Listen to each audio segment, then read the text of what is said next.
The village of Eldergrove was shrouded in mist, the kind that seemed to seep into your bones.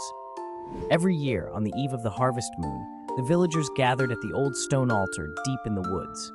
It was a tradition, a ritual whose origins were lost to time. They brought offerings of grain, fruit, and wine, leaving them under the watchful gaze of the carved stone faces. This year, young Thomas, barely 18 and full of bravado, decided to test the legends. He snuck into the woods hours before the others, intent on taking one of the offerings for himself.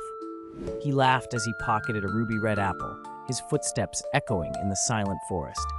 As he turned to leave, a whisper brushed past his ear, soft as a lover's breath, yet cold as the grave. Ignoring it, he sprinted back to the village, heart pounding. That night, the village gathered as usual, but the air was different, charged with an unseen energy. When the chanting began, the ground trembled. The stone faces twisted, their eyes glowing with an unholy light. Thomas felt a searing pain as the apple in his pocket turned to ash. Suddenly, he was lifted into the air, suspended by invisible hands. The villagers watched in horror as he was drawn back to the altar, his screams swallowed by the night. The mist thickened, and Thomas vanished, leaving only the echo of his final, terrified cry.